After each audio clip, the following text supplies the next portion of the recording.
शन्नो मित्रः शं वरुणः शन्नो भवत्वर्यमा शन्न इन्द्रो बृहस्पतिः शन्नो विष्णुरुक्रमः ॐ शान्ति शान्ति शान्तिः।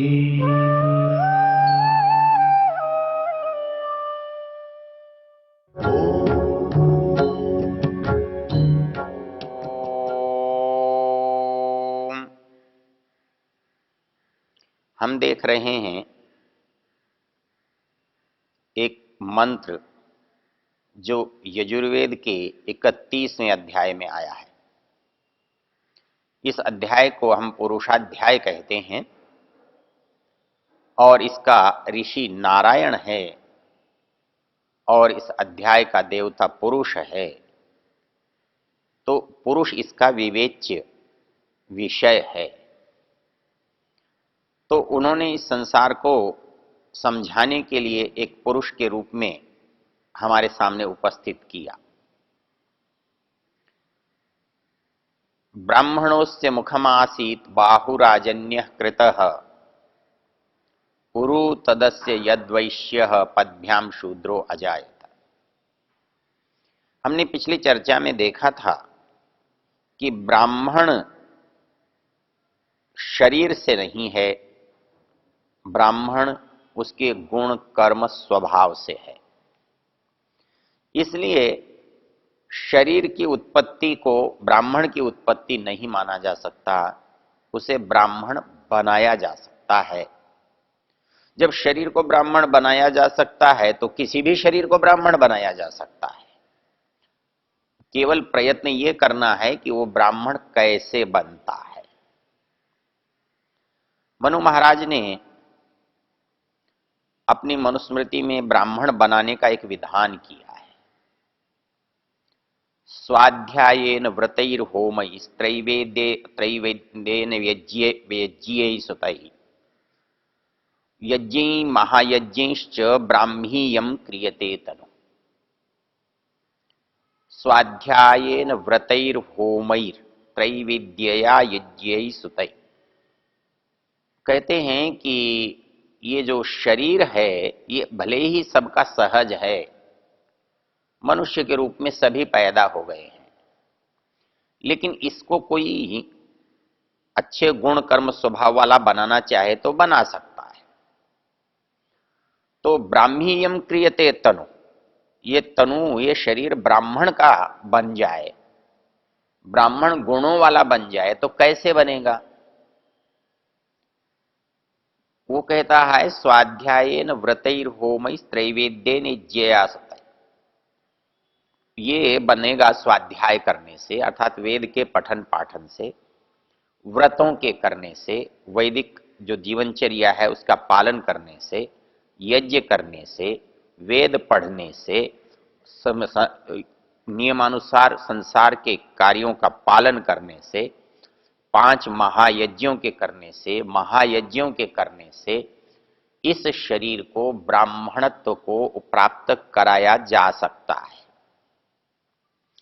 इसका अभिप्राय यह हुआ जो जो ये काम करेगा वो ब्राह्मण होगा। तो ये अर्थ कैसे ले लिया कि जो ब्राह्मण है, पैदा हुआ है वो ब्राह्मण है, जो पैदा हुआ है, जो क्षत्रिय के उससे पैदा हुआ है वो क्षत्रिय है, जो वैश्य से पैदा हुआ है वो वैश्य है, जो शूद्र से उत्पन्न हुआ है वो शूद्र है। यह अर्थ कैसे लिया गया? इस पर विचार करें तो यहां जो क्रियाएं हैं मंत्र में, वो क्रियाओं को लोग उस अर्थ के लिए कारण मानते हैं। वो ये कहते हैं ब्राह्मणों से मुखम आसीत। सामान्य रूप से आसीत का अर्थ संस्कृत में था होता है। बाहु राजन्य कृतः, ये भुजाएं जो हैं वो राजन्य बन गईं। और उरु तदस्य यद वैश्य, जो उरु भाग है वो उसका वैश्य है। और पदभ्याम शूद्रो अजायत, अजायत क्रिया जो है वो चौथे पाद में है।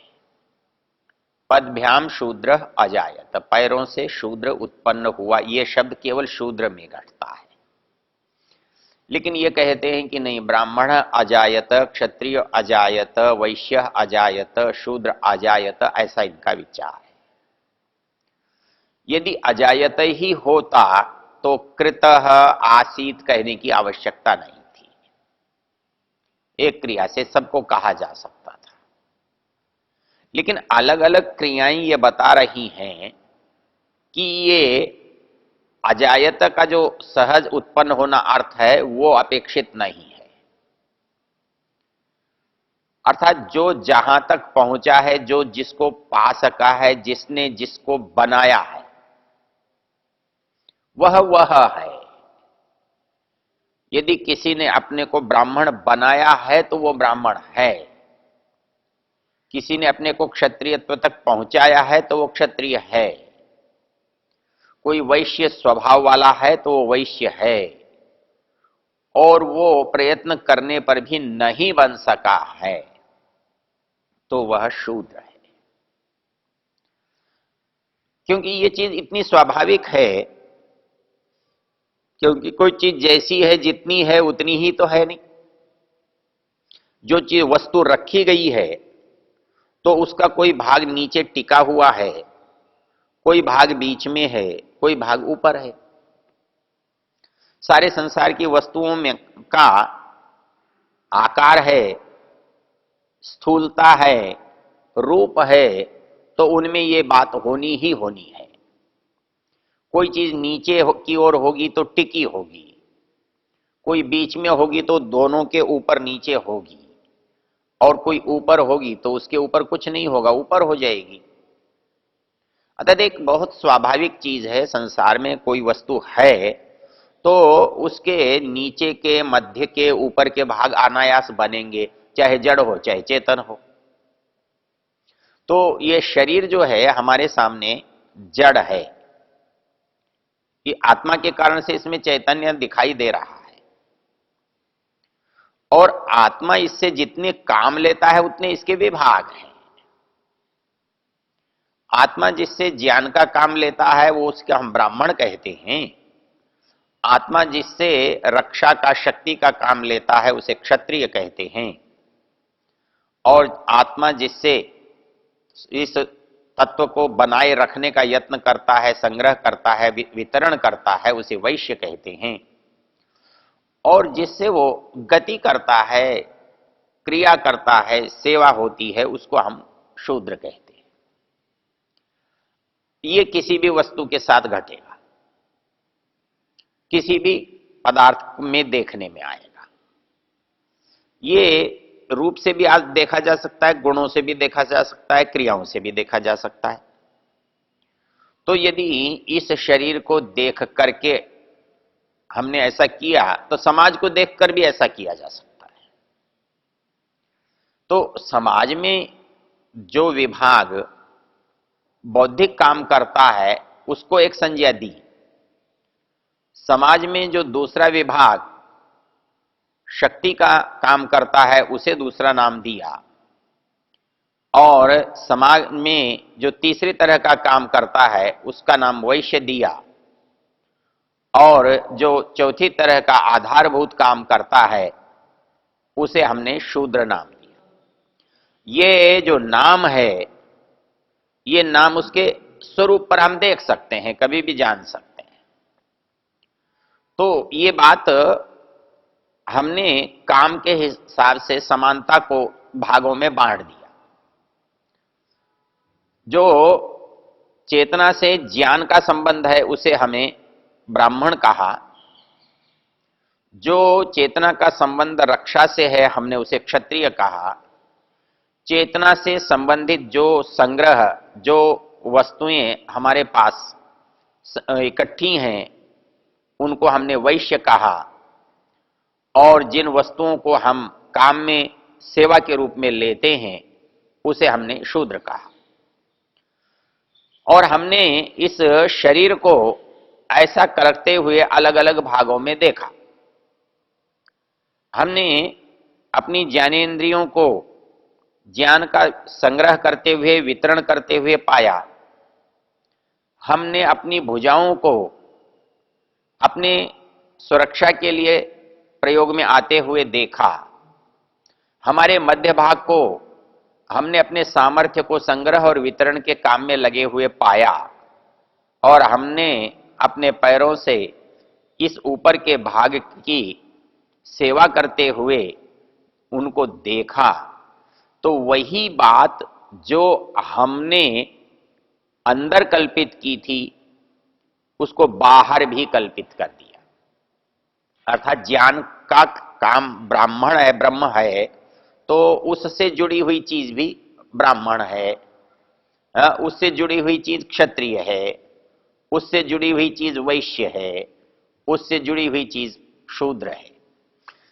अर्थात ब्राह्मण का काम जो ब्रह्मपना है, ब्रह्मत्व है, ज्ञान है, तो ज्ञान ब्रह्म है और उससे जुड़ी हुई चीज ब्राह्मण है।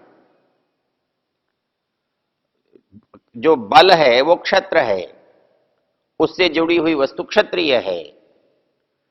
जो संग्रह है वो विष है, प्रवेशने है, पाने में है, व्यवहार में है, वो वैश्य है। और जिसमें शीघ्रता है, गति है, आशुपन है, वो वैश्य है। तो जो बात जिस विचार से जुड़ी थी, उस विचार के कारण उस वस्तु का वही नाम हुआ।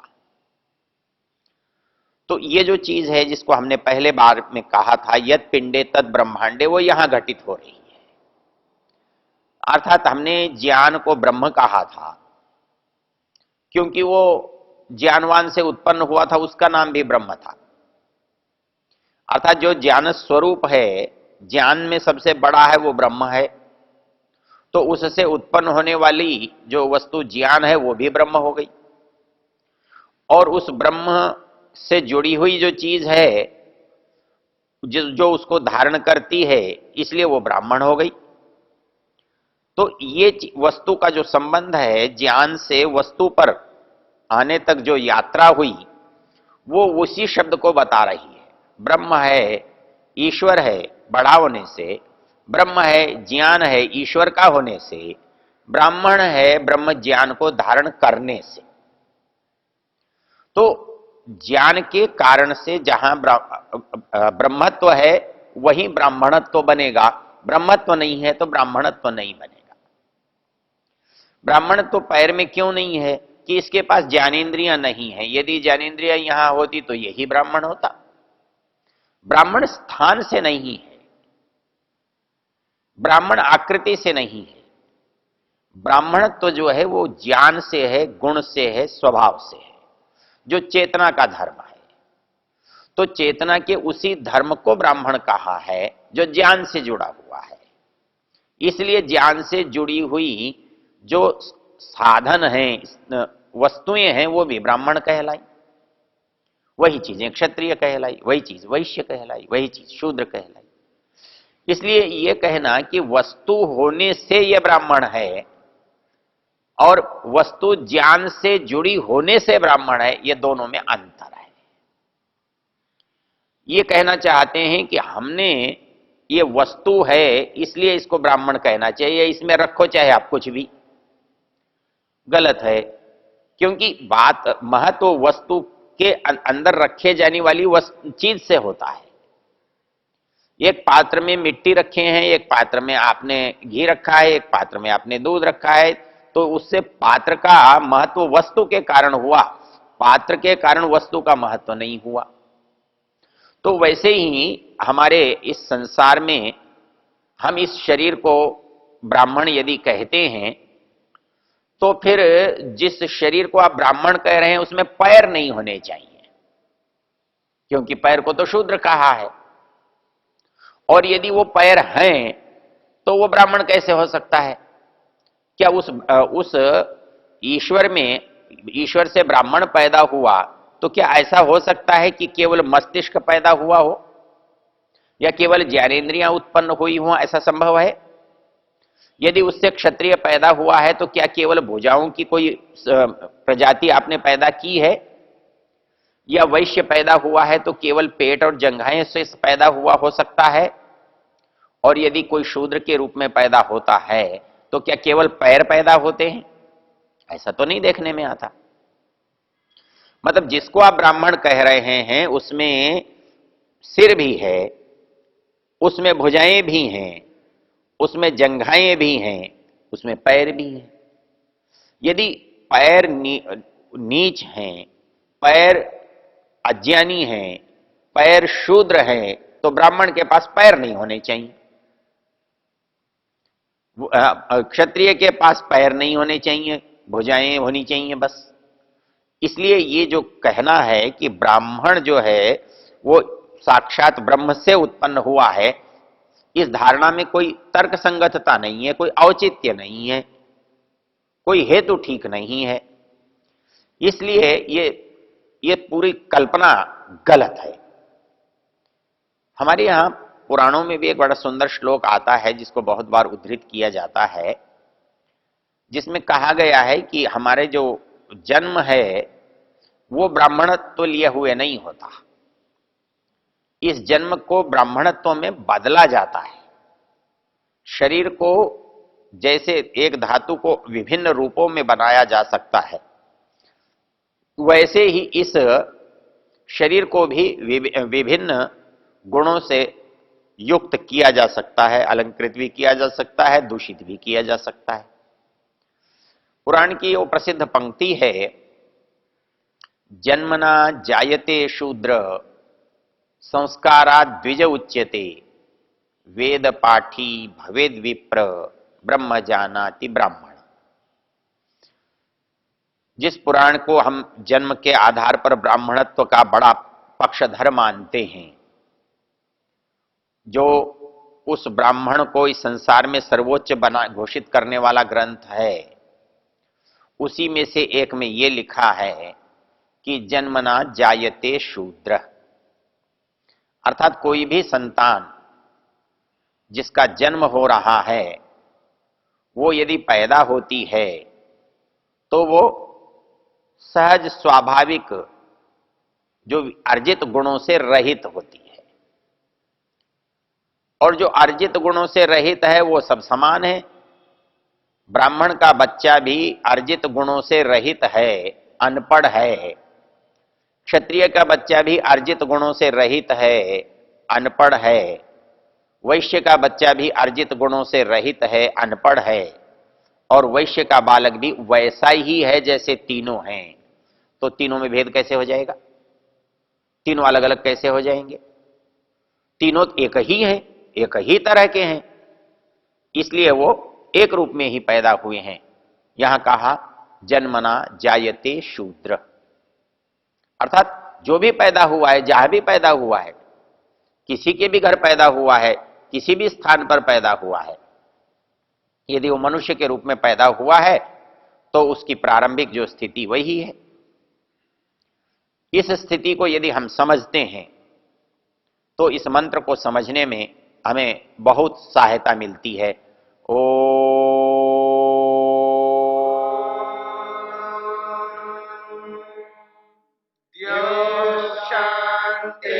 शांतिरंतरिक्षं शांति पृथिवी शांतिरापः शांतिरोषधयः शांति वनस्पतयः शांतिर्विश्वे देवा शांतिर्ब्रह्म शांति सर्वं शांति शांतिरेव शांति क्षमा शांतिरेधि। ओम